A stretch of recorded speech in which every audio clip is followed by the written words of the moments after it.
Matthew Palumbo is a 25-year veteran of Republican politics, a strategist and campaign advisor. He has worked on 7 presidential campaigns and most recently worked on Trump 2016 out of the New York campaign office. In my recent interview with him, we discussed TikTok, impeachment, and Hilary Clinton's 2020 ambition. I'm Simone Gao, and you're watching Zooming In. TikTok, one of the most popular social media apps whose parent company is Chinese, is under U.S. scrutiny recently. The app is very popular among teenagers who share and create short videos with funky features. According to market research firm Sensor Tower, by October 2018, TikTok commanded around 30% of monthly downloads of social media platforms on iPhones in the United States, surpassing Facebook's Instagram and Google's YouTube. In the United States, the app has been downloaded 80 million times since it was first published globally in 2017. Currently, TikTok is facing a probe by the Committee on Foreign Investment in the United States, which reviews deals by foreign acquirers for potential national security risks. TikTok insists that it doesn't pose security concerns since the content moderation for TikTok US is handled by US employees, while all US user data is stored in the United States and backed up in Singapore.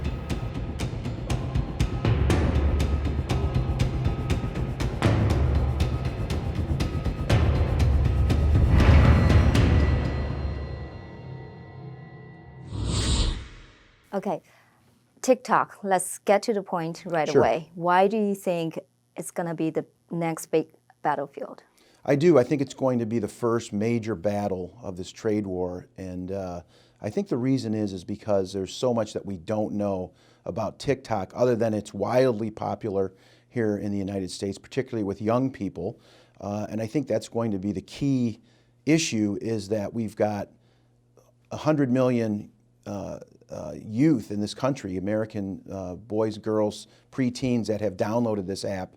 So now they're downloading this information, access to the information for our kids, location, all kinds of other things. And I think that makes people uncomfortable, particularly when it has to do with our kids and the corruption potentially of our kids and the exploitation of our kids. So I think that's an issue. I think there's a national security issue because even though the data is stored here, it's stored offshore in Singapore.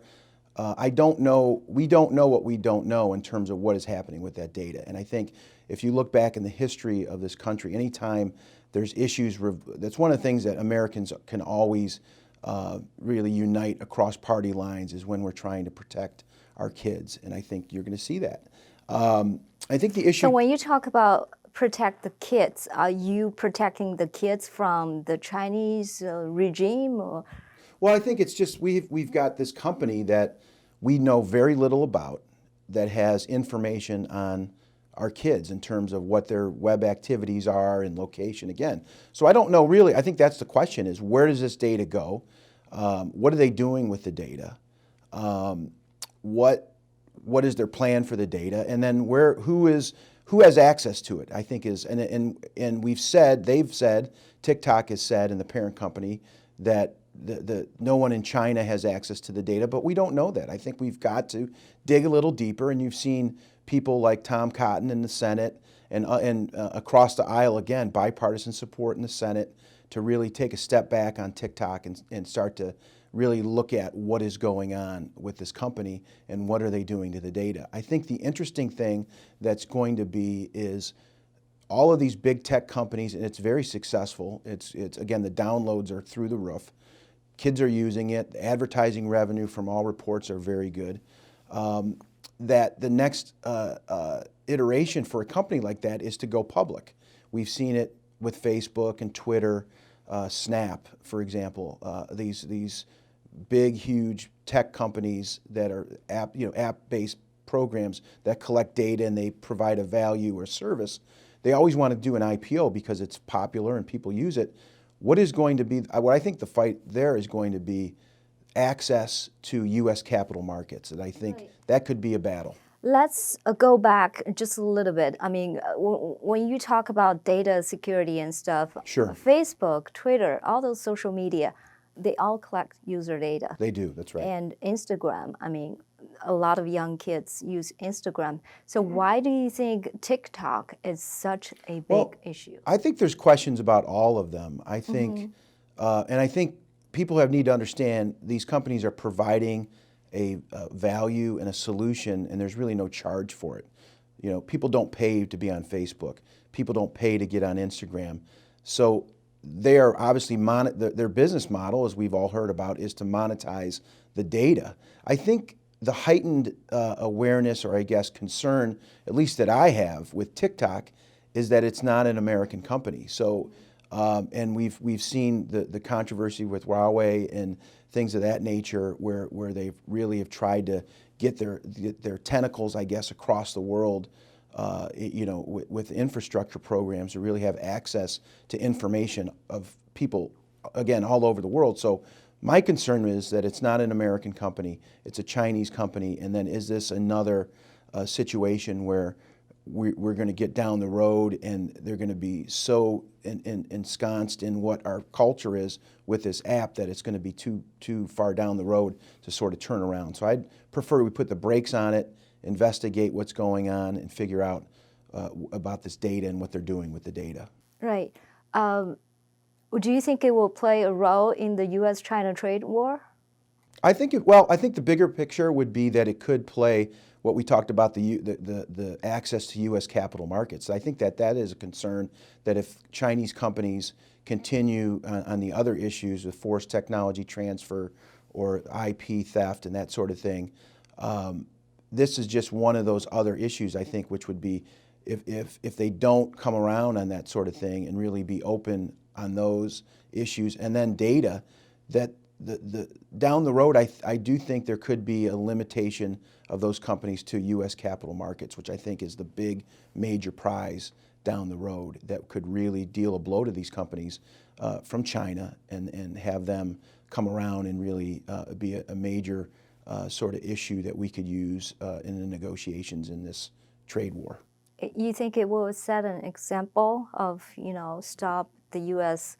capital flow to the Chinese company? I think it potentially could, and I think that TikTok is a good example for the fight against the CCP, because again, it involves children.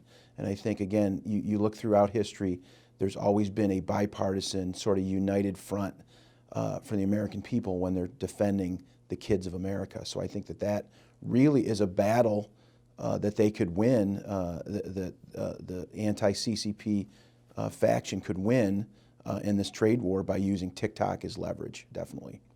TikTok really made an effort by persuading the American public that they are not dangerous. So what they did is he said, you know, we store our U.S. user data in the U.S., we back them up in Singapore, and we don't take orders from the Chinese leadership. Do you think the American public will buy this? Well, I think I'm not as certain right now that this is on the radar, honestly, with the American public, but it will be. But I think that's the goal of, or the role of our legislatures and our leaders in Washington, to really, it's the old Ronald Reagan saying, right? We want a company, you know, it's a great innovation.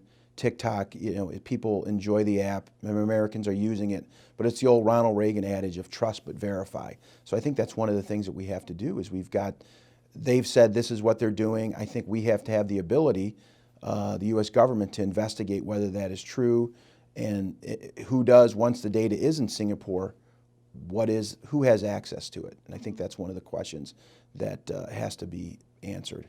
Right.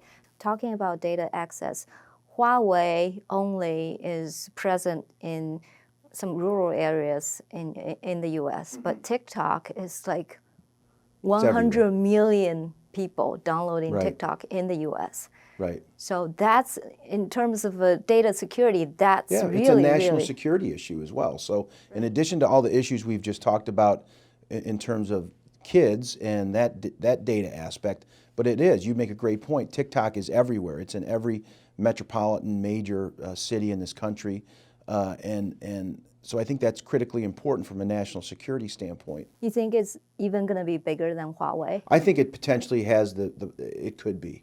yes, because you've got that aspect and you make the great point of Huawei or where it is, it's sort of limited in rural areas, whereas TikTok is everywhere. And so you have that. It's going to be, the expanse is going to be much larger, and then you throw in the fact that again, not to hammer this point, but most of the users are 13 to 18-year-old Americans, right? So kids. So I think you have that aspect which will really draw more attention to it. So I think it will be bigger.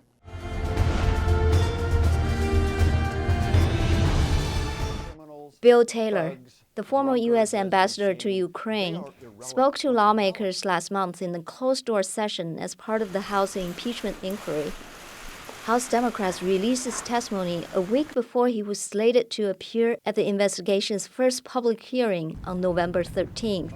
In his opening statement to lawmakers, Taylor said another diplomat told him the president withheld military aid as he waited for public assurance that Ukraine would launch investigations into the Biden family and allegations of Ukrainian interference in the 2016 election. Let's talk about impeachment.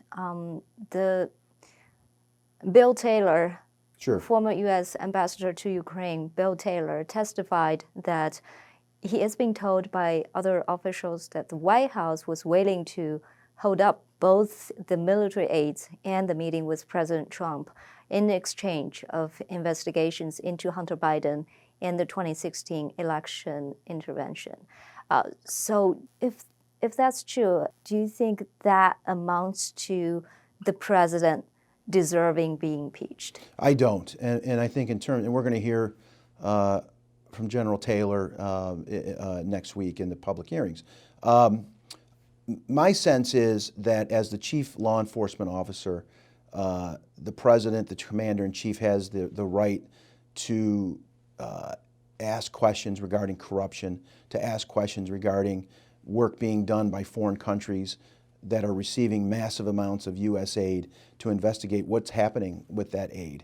So I don't. I mean, I think what we're going to see with these public hearings is the ability, and there's been plenty of other witnesses that have been in the secret location underneath the Capitol where Adam Schiff has been running this operation, have said that there wasn't any quid pro quo and that they didn't feel that. So that's what we're going to see. I mean, Republicans wanted this out in the open. I think one of the big things that's been done is, which really turned the tide for this whole thing and really forced these open hearings where the American people will get to see that the president didn't do anything wrong, is when Congressman Matt Gaetz, as we talked about, went down and had the sit-in down in the skiff below the Capitol where they were having these secret hearings, and really kind of forced the hand of Nancy Pelosi, who really was having a free run for about 4 weeks to be able to control the narrative, selective leaks of testimony, and really were punching, we're sort of punching back in terms of going and attacking the president. We saw very little from our side, and now you're starting to see a sort of concerted effort. Obviously, our good friend Steve Bannon with his War Room Impeachment podcast has been wildly successful in sort of punching back and controlling that narrative. The bottom line is the president was asking, for a foreign country to investigate his political opponent. I mean, is that something you think it's perfectly fine, or it's well, something I just would read the transcript, and they released the transcript, and again, I come back to the fact that, we have massive amounts of aid going to this country. There were people that were on the phone call. There's plenty of people that were on the phone call. And that's one of the things I think we should do is release the names of everybody who was on the phone call. I mean, we've released a transcript so we can start to see, the whistleblower, his accusation, he was not on the phone call. From reports, it was third and fourth hand information that he received. So I think it's important that we get to the bottom of this. But again, I've read the transcript. The president released the transcript. I don't think anybody thought he was going to release the transcript. Mm-hmm. And there it says, you can see, but again, I come back, Simone, to the fact that he is the chief law enforcement officer in this country, and as president, has the right to ask for potential corruption of U.S. tax dollars to be investigated. And that's what I read in the transcript, and that's what I believe we'll see when these public hearings commence next week.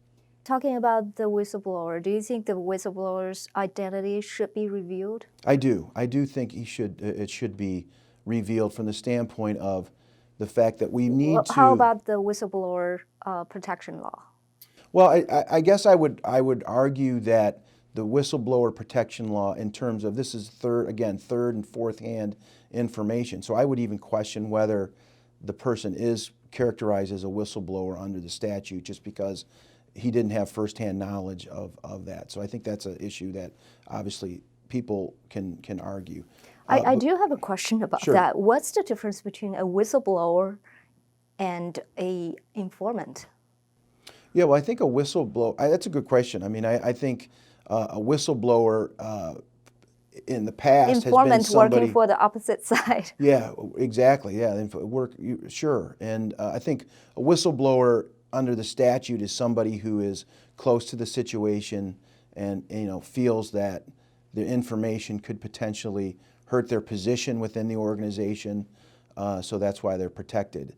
I just think in this case we need to know one of the anytime you have anonymity, right? I think it hides the agenda. What is the agenda? And I almost think that the whole Mueller investigation, where we knew who the players were, and the texts that were going back and forth between Strzok and Page, and we knew what their motivation was, that they hated Donald Trump, and they didn't want Donald Trump to win, and then they had this insurance policy. So it's almost like with this whistleblower and an anonymity that this group who's been trying to purvey this coup from the very beginning said, well, we've got to keep this identity secret so we don't reveal what the motivations are. And I think that's the problem with this. And I think a major development, again, is the whistleblower's attorney yesterday, Mark Zayed. His tweets came public. I mean, he was very upfront. In as early as January of 2017, the president had not even been sworn in yet and was already talking in tweets and about the coup has begun. So we have to take them at face value that they thought this was a coup all the way 3 years ago, and now we see it sort of manifesting itself.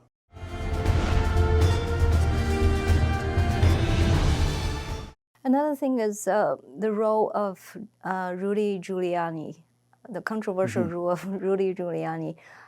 Him being the president lawyer, getting Sure. into this issue, the Ukraine issue, talking with the Ukraine side, trying to convey this message of, maybe exchange for the investigation with the military aids. What do you think of that? Do you I think think that would be Rudy's a been problem? pretty clear on what his involvement, why he was involved, and he was functioning as the president's personal attorney, personal lawyer, and obviously the president was being accused throughout this whole process of with the Mueller investigation and with Russia and all that stuff. So I think that Rudy was essentially trying to defend and represent his client, and really that you can take that for face value. I mean, Rudy's been very upfront in his media appearances and his tweets, which have said that's really the reason that he was involved, and that's I think for others to decide, and we'll probably be getting some of that in the hearing as well. Do you think he has done improperly in any way, not within his boundary of his responsibility? Well, I think he's looking at it from the standpoint that he is in his personal capacity as the personal lawyer for the president, and again, I'll take it at face value that he has said that, and he's been very clear that that was his involvement. And I think the bigger issue, again, comes back to this whole 3 years. It's just been one thing after another. And I look at this Ukraine, the transition from Mueller over to Ukraine now in terms of trying to, and it really goes to what I think we're going to talk about next, which is the election, that there's really nobody, I think, that's running for president right now on the Democratic side that can beat Donald Trump. So if you can't beat him, you have to impeach him. And I think that's what this is all about. John Bolton is supposed to be testifying at the Capitol Hill today. I don't know if that's going to happen. And the next target is Rudy Giuliani. What do you think will happen with those two people? It's a wait and see. I think whether Rudy does. I know he's been asked to appear. We'll see what happens. Again, I think this has been, we're going to see this out in the open, which I think is good. Transparency to get it out of the basement, where we have selective witnesses and selective testimony and then selective leaking. So now it's going to be televised, and we'll get to see, the American people will get to see it all, which I think is good. And they'll see that the president didn't do anything wrong. This is a purely political maneuver, in my mind, again, that they need to impeach Donald Trump because they know in November of 2020 that he will be reelected. So you think Rudy Giuliani should testify publicly? Yeah, I mean, it's up to Rudy, right? I think it's one of those things. I think I'm not a lawyer, so you obviously have attorney-client privilege and all that nuance. So we'll see if he does. I mean, I think you'll see a whole number of witnesses that are going to be paraded, through, and again, the Republicans who they're beefing up their side of the aisle in terms of hopefully Jim Jordan and Mark Meadows, who've been great, who were great in the Mueller deal, can now get involved in this as well and really have the ability to try to dig down deep and figure out the true goal here of this whole operation. Mm-hmm. You and I talked about the possibility of Hilary Clinton running again for 2020, and looks like it's more and more likely. Tell me why. Yeah, well, I think the first thing is I don't think Hillary has ever gotten over the fact that she lost. I mean, I think that's clear. So, you go to her Twitter, and she still has pinned the tweet that she put up after she conceded on November 9th. Really? Yeah, so that's interesting. Still what up was there. The tweet? Yeah, the tweet is just like, keep, I'm paraphrasing, but keep fighting. It was really her as a female candidate to really talk to to women everywhere that the battle goes on. And again, I encourage everybody to go to the Twitter and read it for themselves. But I think that's it. Really, the beginning stems from that she never really conceded defeat, and she's never been able to wrap her arms around the fact that Donald Trump beat her. Mm-hmm. So I think you take that, and then you take the fact that she looks at all these candidates and sees weak candidates in her mind, that she says to herself in her mind that she's already beaten him, she could beat him again, and she does not look at Elizabeth Warren or any of these other candidates as somebody that can beat Donald Trump. So, and I think it's interesting that a lot of her top people who ran the 16 effort have not joined in with any of the other candidates. So there's a saying in this country, keep your powder dry, So I think there's an element of that. But I think she wants to be president, and she looks at that field and sees it for what it is, which is very weak and not going to be able to beat Donald Trump. That's interesting. So how do you compare her to Joe Biden and Warren? Yeah, well, I think obviously she's been through it, right? She's been through the general election. Mm-hmm. Obviously, Joe Biden has been through it twice, but in a different capacity as vice president. So I think Hillary sees herself as having that experience and the know-how to be able to know what to expect, particularly running against the president. I think she looks, I think she looks at Joe Biden as potentially, somebody that isn't getting the job done. I mean, that he's not doing well, even though he's doing well in the polls. You watch the debates, he just doesn't have a grasp of sort of the issues that she would have. I think this is I'm thinking from her standpoint. What about you? I mean, what's your opinion? Compare Hillary Clinton to Biden and Warren. Yeah, I think I think she would be a better candidate than both of them. I think another is Mike Bloomberg, you know, who's been around the edges. I just don't. I think that this is set up to really get to the convention, and I think if it's Elizabeth Warren and it looks like it's hers to lose right now to get the nomination, but I think if the Democrats are sitting at their convention in the summer of 2020 and they realize that Elizabeth Warren is not going to resonate with the voters who voted for Donald Trump and voted for a Republican for the first time in all these battleground states, that if she's not going to be, they're going to realize she cannot beat Donald Trump, that they're going to look to somebody else because they don't want to. They want to beat. It's going to be all hands on deck to beat Donald Trump. So that could be a wild card candidate, and I think that's where Hillary or Mike Bloomberg potentially could come in.